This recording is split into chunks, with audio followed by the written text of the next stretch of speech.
Orlando Pirates Fan TV. Katya, it's Saturday, it's the 6th of February, the day when Pirates plays Tucks. We're basically going to the Tuck Stadium to collect points. I don't think there's much of a game that's going to be happening. It's a sure victory. If we lose, I won't even say what I will be. Today we're joined by a new member of the family, Sandy.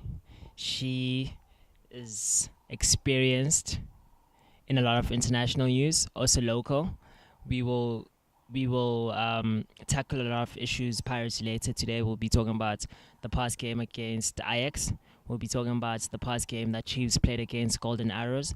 We'll be talking about the game that is coming up tonight, Pirates against Tucks. We'll also be talking about the game between Chiefs and Marizburg, which should be an easy victory for Marizburg. Now, getting back to the first game at hand, the game against Marizburg, Chiefs that will be playing Marizburg, as I said earlier. Marizburg should win this game easily. Sandy will tell us why Marizburg should win this game because of their performance against Arrows.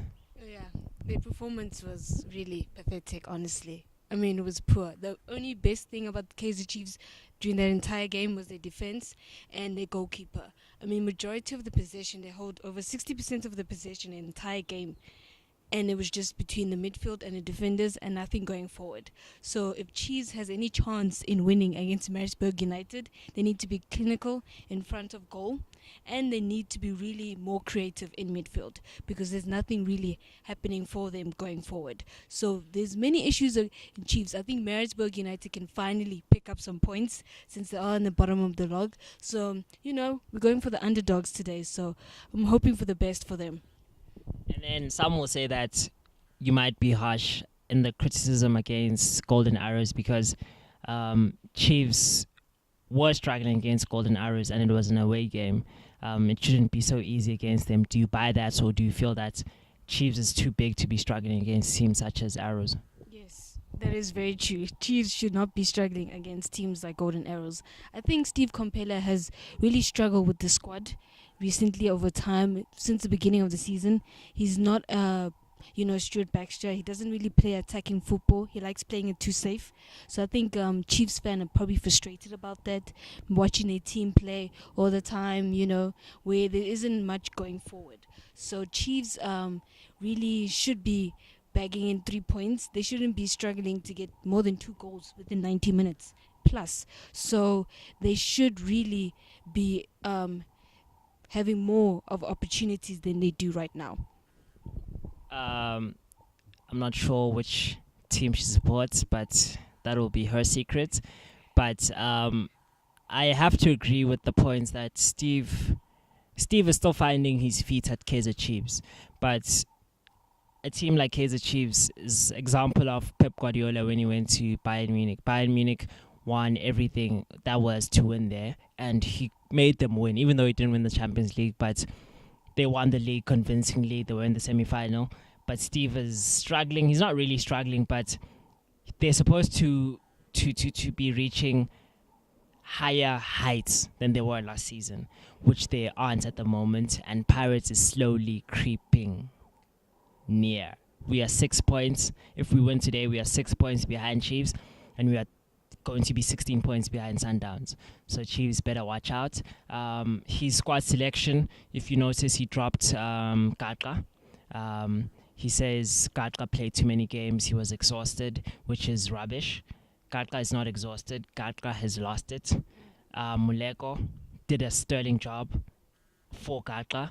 Tepo Masilela is still clinical in his position. He's still good enough to be playing where he's playing. Simpio Shabalala had a good game against Golden Arrows, but it's too many games in between where he plays good and then the other games he's not good enough. George Livesi isn't as dangerous as he was compared to last season. He's playing well, but we know how good he is, and this year he hasn't done enough. The Kune situation is a funny situation. I think Dumele Kune should see someone. I'm not going to say he should see a Sangom or something, but the difference with Kune, he's the best goalkeeper in the country, but he's always injured. He always seems to injure himself. I do not know what's wrong with that. As Orlando Pirates Fan TV, we do love Kuna, and we hope that he gets back to full fitness and he comes back into the national team, because he is the best in the country, even though we are rival teams, but talent is talent. Also, striking wise, Abrao is quite impressive. If you look at his physique, he's a strong man. He's quite fast for his size, but sometimes he's quite erratic in his decisions. He should be more clinical. A guy like Shaka Zulu, Pelem Tembu, I do not understand why Chiefs bought him. But anyway, those are Chiefs matters. And I'm happy that they keep buying useless players. Mungandulula, a former Pirate. So Chiefs really thinks that by buying Pirates players, they will make themselves better. I mean, Shaka Zulu played for Pirates. He wasn't that much of a success. Ndulula played for Pirates. He had his times, and then he went. He had one good season. Chiefs bought him. I don't know who they think they are, that they're just going to resurrect players that were not good enough in the first place. But anyway, again, those are Chiefs matters. Chiefs are 10 points behind Sundowns, which is not bad, but it's also not good, because Sundowns cannot stop losing, cannot stop winning. They just keep on winning and winning and winning, and time is running out. So if Chiefs want to win the league, they really have to start winning games convincingly and start beating big teams and stop drawing or losing games that they're not expected to lose. The performance against Arrows, Abrao scored the goal. William Twala, a former Pirates player, was on the score sheet again. We seem to be helping Chiefs a lot these days. The mood in the camp seemed happy after their demoralizing draw against Pirates, where they had the game. One impressive aspect about Chiefs is their development player, Godinho. What do you have to say about Godinho? Godinho really impressed me against Golden Arrows. I mean, he was the best player in the entire squad during that game. He's very clinical. He defends very well. He's very quick. He's on point all the time. I think his workload in the back four really helps everyone else, especially the wings, because anytime Golden Arrows was trying to move forward, he was always there. He was always the defender that was always blocking the goals, always trying to stop any type of momentum Golden Arrows was trying to have going forward. So Gogino is a really, really great player, and I think he should have a Bafana call-up very soon. So I'm hoping for that. Don't you think that it's too soon? He's still young. No. I think now is the time. Since our coach wants 2018 to happen, we need to get our young players playing now rather than a few years.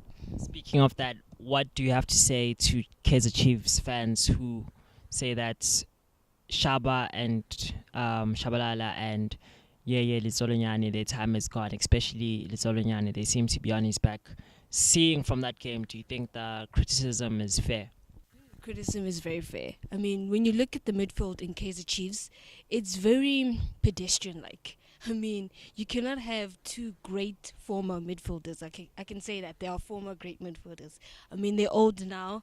I mean, I think Shabalala still, when I watched him against Golden Arrows, there was still a spark. He was still trying to do things as well. So I think Shabalala's criticism is unfair. But I think I can see where the Chiefs fans are coming from. But I think both players do need to, at the end of the season, look at their careers, maybe step down, for themselves, other than being, embarrassed or terminate their contract or anything like that. So I think for them, they should move on for themselves. I will ask you some quick questions and you'll tell me the answer. We're going to compare teams in the Barclays Premier League and we're going to compare teams in the ABSA Premiership. I'll go for the top 6 teams. Doesn't mean that they're in the top 6, but on form, not on form, on the squad depth, the money, the popularity, we'll compare them to that. So compare Kaizer Chiefs. Which team is similar to Kaizer Chiefs in the Barclays Premier League? This season, definitely Manchester United. I would say that because Chiefs is not living up to the standard, because they are defending champions. You're 4th place. You're over 10 points behind the leaders, Sundowns. So Manchester United is going through the same thing. They really are struggling to have momentum going forward. They are fifth as well. They're struggling to get into the Champions League. So Chiefs and Manchester United have similarities as that Van Gaal is a new coach, but not really as a new coach. He's been trying to put his philosophy in for the squad, which is not working. What philosophy? We still ask. Pedestrian football that goes nowhere, okay? Where no goals are scored. So I think Manchester United and Kaizer Chiefs, big clubs, popular, very popular squads, big supporters who want much more improvement, much more attacking football, much more entertainment football. That is the brand of both clubs. So when you see the identity of Kaizer Chiefs and Manchester United, it's not who they are right now. So they're very similar. They do get wins. They do, have consistency here and there, but there's a lack of it. Black Aces. Black Aces is a Leicester City. Leicester City is seen as like the underdogs. The team last season was struggling for relegation. They were struggling to stay in the Premiership. Black Aces are not really in the top 10, I would say, in the absolute Premier League year in and year out.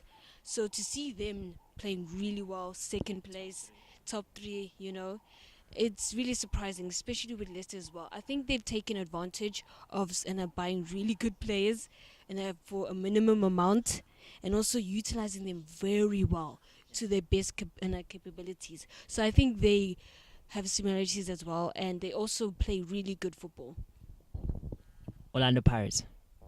Orlando Pirates is definitely a Chelsea. I mean, it is.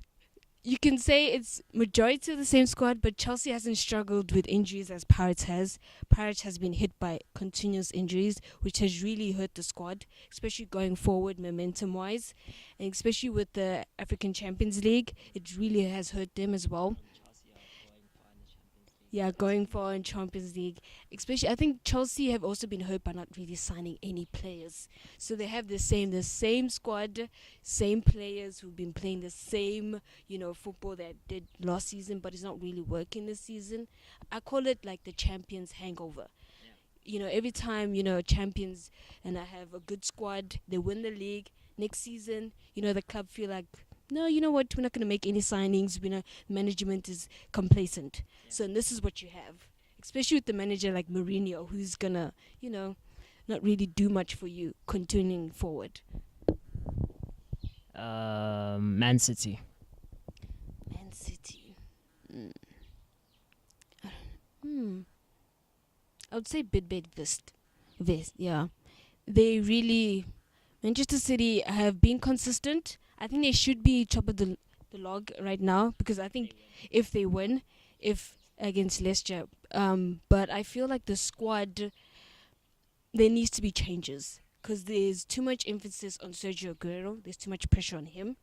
There is a lot of investment, just like Bidvest Vist. There's a lot of money coming in. They're signing a lot of good players from abroad, internationally as well.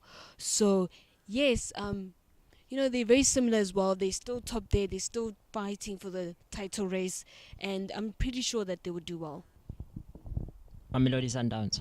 Mamelodi Sundowns, for this season, I think they're in a league of their own, actually. Because teams are really struggling to catch up to them, except for, of course, Black Aces and Bidvest. But comparing them to an English Premier League squad, I wouldn't even compare them to Arsenal, because Arsenal is also underperforming in certain games. Maybe in terms of football, to Arsenal, Sundowns as well. Yeah, but other than that, I think Mamelodi Sundowns has really been consistent. I think they're most consistent in both premierships. Orlando Pirates Fan TV. We discussed Kaizer Chiefs, and Sandy feels that Kaizer Chiefs should reinforce more. Some of their players are too old. Some of the players are old and don't play with hunger. I mean, when you're an old player, sometimes you have to show the young boys that you still can do it. Chiefs also are not too bad, but we expect more from a Kaizer Chiefs. She also feels that Kaizer Chiefs should pick up their socks. And prediction, what's your prediction for Kaizer Chiefs versus Marizburg? Quick prediction. I think they easily will win 2-0. 2-0 scorers? Lebisi and I think Shabalala might cause something for the fans to say something about them. Okay. Orlando Pirates Fan TV. Follow us on Instagram, Orlando Pirates Fan TV. Subscribe on YouTube, Orlando Pirates Fan TV, and follow us on Twitter, OPFC 1937. And like our page on Facebook. Thank you.